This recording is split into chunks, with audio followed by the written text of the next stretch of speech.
I have here the SPTK 38. It's a Chinese grinder. I think it's sold, can be brought aboard from 58 Espresso. I think it's their product. But it's a Chinese grinder. It's 38mm conical burrs. I'm not going to talk about any resemblances to other grinders because I don't think it's reasonable. It is what it is. The burrs are Chinese.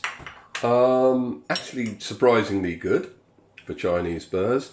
And this model here has coated burrs because I felt coated burrs, at least they've been finished, and I think the coating makes them a bit harder, and why not? This is actually not the first one I've had. I've had a couple of these. A few months ago, started getting them. The first one had some stalling issues. That I think was due to the power supply, because they use a power supply brick like this.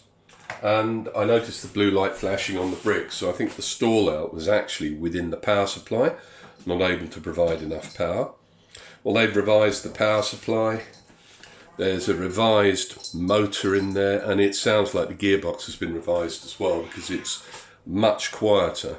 This version is so much quieter. If I power it on, this version is so much quieter in the gearbox than the previous version.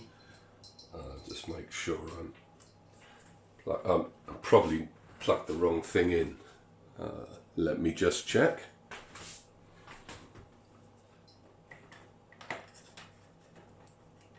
No, I'm plugged in, but I'm not plugged into the power supply. So now I am. So this one's an awful lot quieter. The first one I had was quite noisy. The second one I had some defects in it that I wasn't happy about, and we fed back to the manufacturer. This one seems perfect, doesn't seem to have any of the concerns or defects, but I think it shows the importance of buying it from within the UK, where you've got a proper warranty, where you've got a retailer backing it up if there's any problems. Turn this off now. Now, the change in motor, why I think it came with the change in gearbox is the very first one I had could actually grind quicker than this. It could grind in about 24 seconds for an espresso shot. That's 18 grams of coffee. This one I think takes about, I don't know, 34-ish seconds. They probably changed the gearing, reducing the strain on the motor.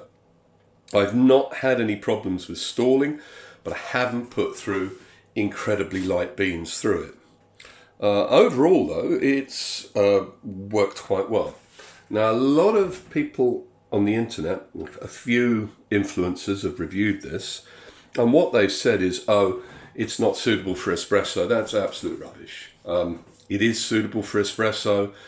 That's what I've mainly used it for, and the reason is probably the grind adjustments. It's stepped, and they probably feel it's not infinitely adjustable as a similar grinder is. Well, actually you can put this in half steps if you want, and it won't move. This ring won't move.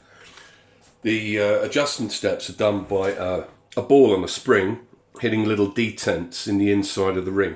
I suspect you could even dig that ball and spring out. I'm not going to do that obviously, and have it completely stepless, and this collar I don't think is going to move. But what I do, I use whole and half positions where I get in between the two detents, and it's fine. It gives me twice the number of adjustments, and that's more than suitable for espresso. I don't think any of the reviewers on the internet tried that, but that's what I've been doing for months with it. So I've never really had an espresso problem. What we're going to do, we're going to do some grinding, and you can see how long it takes to grind and what the shots are like out of the grinder. So what I'm going to do is cheat a little bit, simply because I don't want to muck around with the dosing ring for the video. And filling this little tube, if I'm honest, with my coffee scoop, filling this little tube is a bit awkward and it can fall out the sides. So what I'm going to do is use a niche grind cup just to measure out my beans, because I've had to have one handy.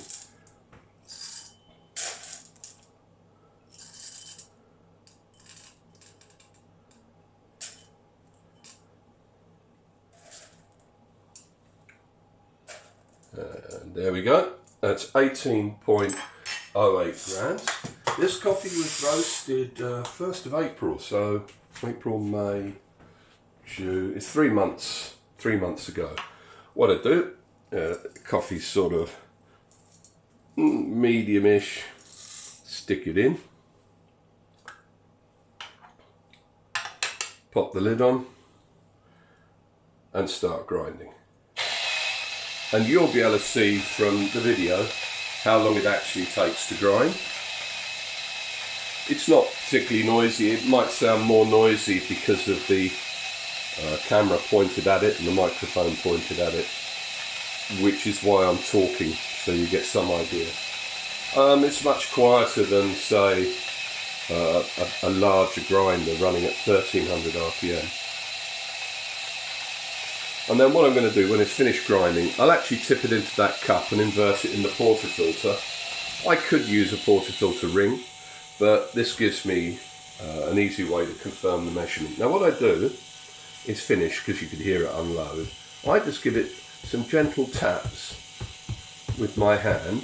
And what this, I'm not trying to hit it hard, just to create an air impulse.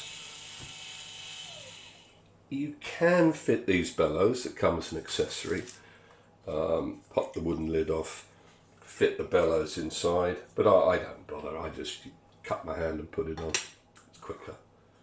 And I can take the coffee, I'll pop it into here, and we'll see what we've got back. Now this time, I don't know if there's any more to come out. Not really. This time I'm shorter than usual on the grind. I've got 17.84 back. So I lost 0.14 grams in the grinder. But 0.14 grams is nothing. Now I'm just going to take it, pop it into the machine. This is all just unbroken video. I'll tamp it. I'm not mixing it or anything, I'm just doing a tamp. No funny distribution. Straight in the machine. And we'll get a little espresso cup. I'll turn it round to the machine now so you can see that. Pop an espresso cup onto it. And make sure we're ready to go. So you can hopefully see everything. Now this is a pressure profile machine, but I'm actually using it in straight 9 bars. So it simulates pretty much what an ordinary straight 9 bar machine would do. 3-month-old coffee. I'm at about 24.5 on the grind.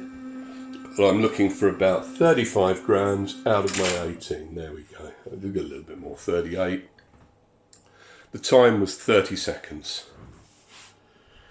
And I find I can adjust it half a mark and get a couple of seconds on the pour or off the pour, depending on which way I go, finer or coarser. Coffee produced, no problem. Taste is surprisingly good.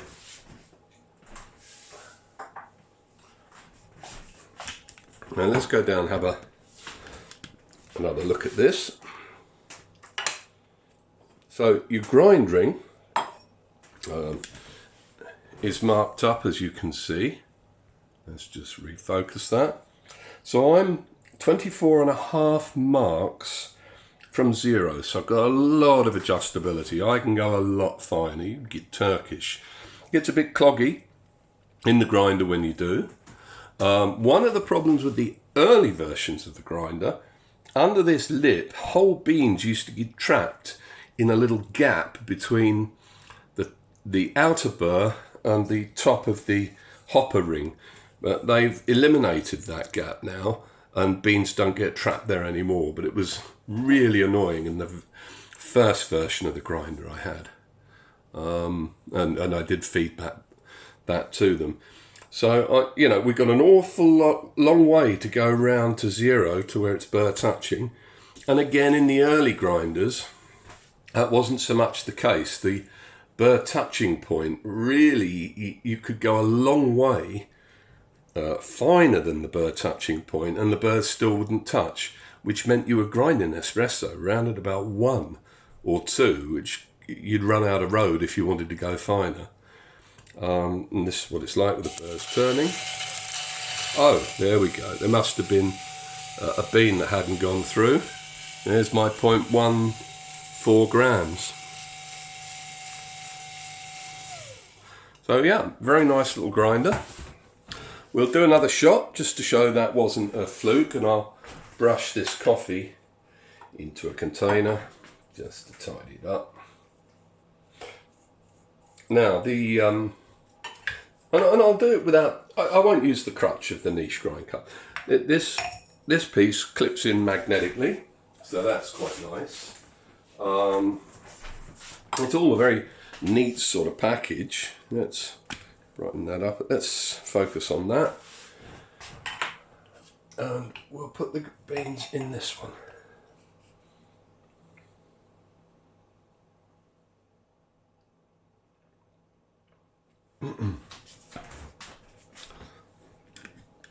So let's get down there. Make the same old coffee out. It's an Ethiopian, really was roasted a while ago now. So yeah, one of my problems is with my scoop is getting the beans in there. I'm sure if I had a better scoop or a little funnel thing, it would be easier, but I'm lazy. I didn't make one. So 17.99 grams. I don't know if you can see that or not. Possibly not, but it's 17.99 grams. We'll tip it all in.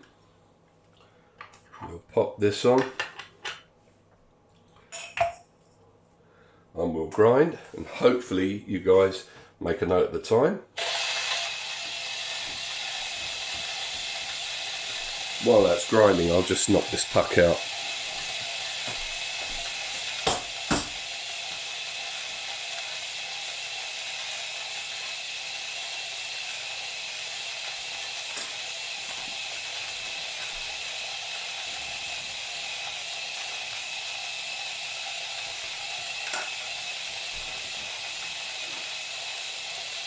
So yeah, I mean, if you were making espresso shots, I guess by the time you knocked your puck out, got it prepared, the grinder would pretty much be ready. It's a little bit slower than using a mains, a standard sort of prosumer grinder, but not that bad.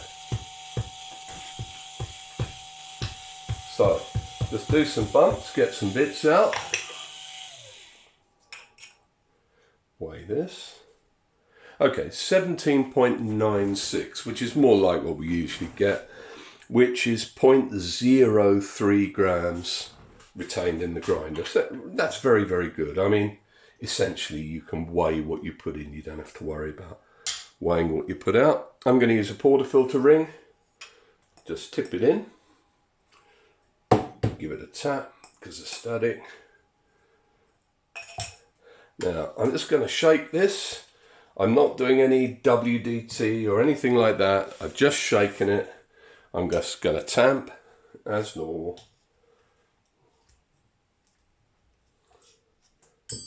There we go.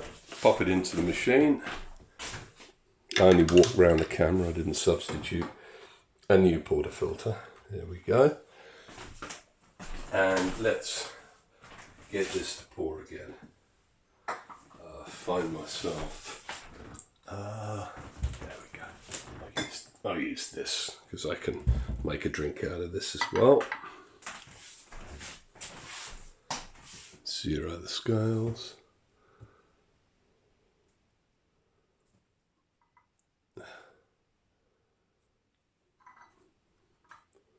My scales don't seem to want to zero.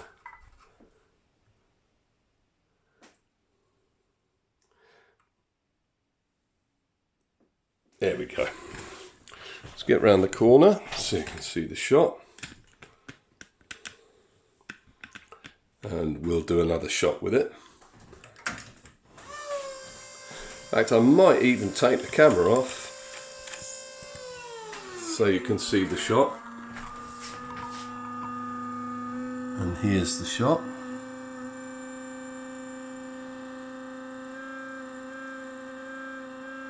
So, very well behaved. Very nice shot. We'll stop at about 35 grams. There we go. Which gives me about 37, 38 in the cup. And yeah, everything's good. Shot time was a little bit different there. It was about 25 seconds. Probably because of my tamping. I didn't quite tamp it evenly. But that's the little SPTK 38 grinding shots.